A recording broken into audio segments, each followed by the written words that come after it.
हाँ तो मेरे प्यारे दोस्तों, कैसे हैं आप। स्वागत है आपका एक और नए वीडियो में। तो आज के इस वीडियो में हम सीखने वाले हैं विलोपन विधि, यानी विलोपन विधि से हम समीकरणों को हल करना सीखेंगे। तो वीडियो छोड़ के चले मत जाना सर जी, क्योंकि ये सवाल जो है आपके बोर्ड एग्जाम में आने वाला है। तो चलिए आगे बढ़ते हैं। तो यहाँ पर हमें क्या करना है, विलोपन विधि से इन समीकरणों को हल करना है, यानी एक्स और वाई के हमें मान निकालना है ना। तो इस सवाल को हल करने से पहले हम ये समझ लेते हैं कि विलोपन का मतलब क्या होता है, यानी जो विलोपन विधि होती है इस विलोपन का मतलब क्या होता है ना। तो विलोपन का मतलब होता है विलुप्त करना या गायब करना, है ना। तो हम क्या करते हैं विलोपन विधि में, इन दोनों समीकरणों में देखिए, पहला समीकरण यानी दो समीकरण, इसमें एक और दो है ना। तो हम क्या करेंगे, इन दोनों समीकरणों में से, है ना, इन दोनों समीकरणों में से हम क्या करते हैं, या तो x को गायब कर देंगे या y को, है ना, या तो x को या y को, है ना। तो जो आपको सरल लगे, यानी जो आपको अच्छा लगे वो आप कर सकते हैं, यानी फ्री हैं आप, स्वतंत्र हैं ना।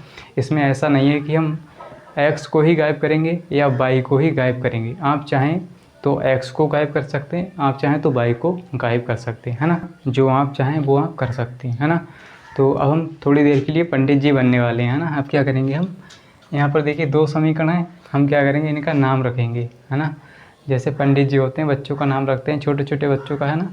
वैसे ही हम क्या करेंगे, यहाँ पर इनका नामकरण करेंगे, यानी नाम रखेंगे, है ना। इनका नाम रखेंगे यानी इनका नामकरण कर देंगे, है ना। तो यहाँ पर पहला समीकरण है x + 2y = 12। इसको हम समीकरण नंबर 1 लिख लेंगे, है ना। और ये दूसरा है 2x + 3y = 10। इसको समीकरण 2 लिख लेंगे, यानी हमने इसको पहला और दूसरा समीकरण नाम दे दिया, यानी इसका नामकरण कर दिया, है ना। तो जैसे पंडित जी नाम रखते हैं चिंकू मिंकू, इस तरह से हमने इसका नाम रख दिया, समीकरण 1 और समीकरण 2, है ना। तो अब हम क्या करेंगे, यहाँ से देखिए यहाँ पर दो समीकरण हैं, हम क्या करेंगे, इन दोनों समीकरणों में से या तो x को गायब करेंगे या y को गायब करेंगे, है ना। इसी को हम कहते हैं विलोपन, है ना। तो मान लीजिए हम x को गायब करने वाले हैं, क्या करने वाले हैं, x को गायब करने वाले हैं। तो क्या करेंगे, यहाँ पर हम लिखेंगे, है ना, यहाँ पर हम लिखेंगे समीकरण 1 व 2 से, है ना, लिखेंगे समीकरण 1 व 2 से, है ना। तो इस सवाल को हल करना बहुत ही आसान है, बस आप वीडियो के लास्ट तक बने रहें, है ना, अपना प्यार दिखाते रहें इसी तरह से। और अगर आपको वीडियो अच्छा लग रहा है तो वीडियो को लाइक कर दीजिए और अपने दोस्तों के साथ शेयर कर दीजिए, है ना, जिससे हमें जो है मोटिवेशन मिलता है आपके लाइक से, और अच्छे अच्छे वीडियो आपके लिए हम लाते रहें बनाकर, है ना। तो चलिए आगे बढ़ते हैं, है ना। तो अब क्या करेंगे, यहाँ पर लिखेंगे समीकरण 1 व 2 से, है ना। अब देखिए क्या करेंगे, हम समीकरण 1 और 2 को नोट करेंगे, है ना। पहला समीकरण क्या है, x +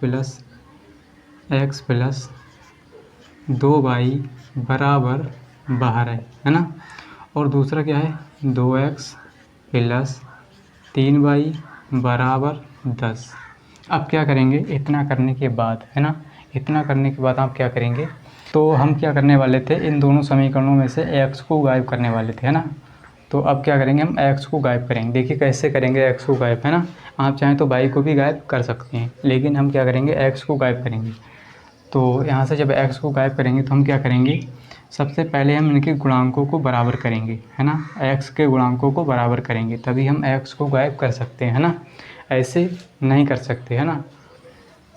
तो अब क्या करेंगे, देखिए यहाँ पर क्या है, पहले समीकरण में यानी ऊपर वाले समीकरण में x का गुणांक क्या है, यानी x के गुणा में संख्या कौन सी है, 1। यहाँ पर कुछ भी नहीं तो 1 होगा इसके गुणा में, है ना। और नीचे वाले नीचे वाले x में क्या है, इसके गुणा में 2, है ना।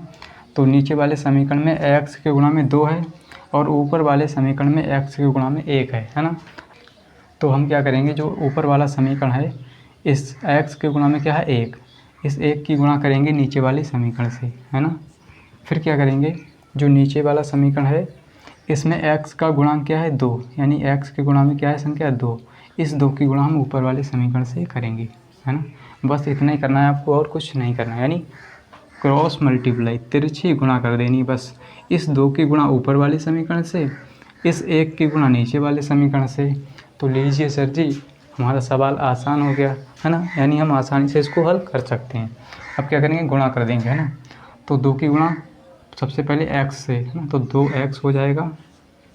अब क्या होगा, 2 की गुणा 2y से, तो 4y हो जाएगा प्लस का बराबर 12 दूनी 24 हो जाएगा। बस गुणा करके आप लिख दीजिए, है ना।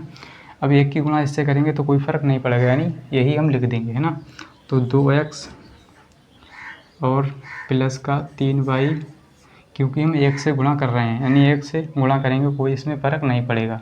तो सेम इसी को उतार देंगे ना, बराबर में 10। अब क्या करेंगे, अब देखिए हमने इसके गुणांक तो बराबर कर लिए, है ना, लेकिन ए भी प्लस का ये भी प्लस का, तो इसको हम घटाएंगे कैसे, यानी इसको गायब कैसे करेंगे, है ना। तो यहीं पर आपको थोड़ा दिमाग लगाना होगा। हम क्या करेंगे, ऊपर वाले समीकरण में से नीचे वाले समीकरण को घटा देंगे, है ना। क्या कर देंगे, घटा देंगे, यानी माइनस कर देंगे। तो अब हम क्या करेंगे, घटाएंगे, है ना। तो हम घटाएंगे, देखिए ऊपर वाले में से नीचे वाले को, यानी सारे चिन्ह बदल जाएंगे, है ना। तो आपको पता होगा जब हम घटाते हैं तो यानी माइनस आ जाता है, क्या आ जाता है, माइनस।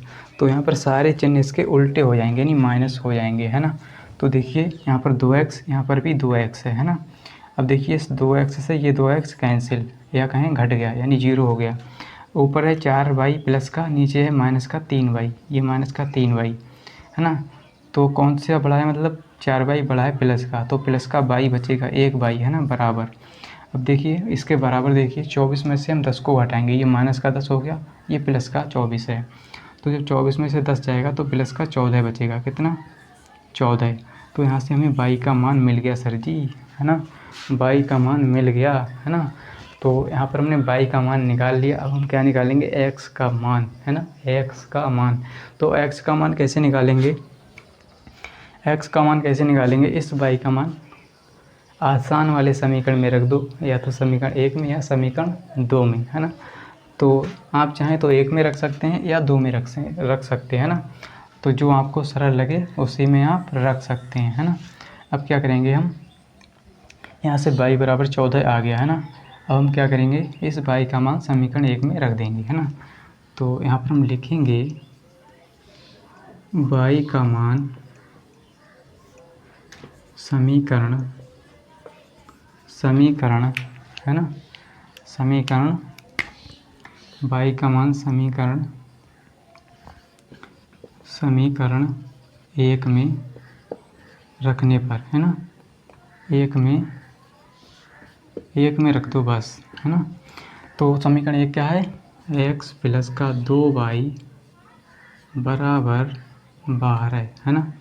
अब देखिए क्या करेंगे, x प्लस 2 गुणा y की जगह 14, y का मान रखेंगे सर जी, तो y बराबर 14 रखेंगे इस y की जगह, है ना। तो बराबर में हो जाएगा 12। तो x प्लस 14 दूनी 28 बराबर 12, है ना। अब हमें x का मान चाहिए, तो हम क्या करेंगे, इस 28 को उस तरफ भेज देंगे, तो 12 माइनस 28 हो जाएगा, है ना, 12 माइनस 28। अब बताइए 12 जो है प्लस का है और 28 माइनस का है ना। तो कौन सा बड़ा है, माइनस का 28, यानी माइनस वाली संख्या बचेगी, है ना। तो कितना बचेगा, जब 28 में से हम 12 को घटाएंगे तो कितना बचेगा, 8 में से 2 6 बचा, है ना, 2 में से 1 यानी 16, वो भी माइनस का, है ना। तो x बराबर आ जाएगा माइनस का 16। तो लीजिए सर जी, हमने x का मान भी निकाल लिया, है ना। तो जल्दी से वीडियो को कर दीजिए लाइक और अपने दोस्तों के साथ कर दीजिए शेयर, है ना। और कमेंट में हमें बताइए ये वीडियो आपको कैसा लगा, यानी अच्छा लगा या बेकार लगा, तो आप कमेंट में बताएंगे, है ना। तो अब हमने x और y के यहाँ से मान निकाल लिए, यही हमें करना था, यानी इसे विलोपन विधि से हमें हल करना था, है ना। तो आप विलोपन का अर्थ समझ गए होंगे। विलोपन का अर्थ क्या होता है, विलुप्त करना, क्या होता है, विलुप्त करना या गायब करना। तो हमने यहाँ पर क्या किया था, x को गायब किया था, है ना, x को गायब किया था। आप चाहें तो y को भी गायब कर सकते थे, है ना। तो इस तरह से हम इस सवाल को हल कर सकते हैं बहुत ही आसानी से, है ना। तो ऐसे जितने भी सवाल होंगे आप हमको लगा पाएंगे, है ना। तो उम्मीद करता हूँ कि आपको ज़रूर समझ में आया होगा। अगर वीडियो अच्छा लगा है तो वीडियो को लाइक कर दीजिए एंड चैनल को सब्सक्राइब कर लीजिए। मिलते हैं अगली वीडियो के साथ। आज के लिए इतना ही, जय हिंद।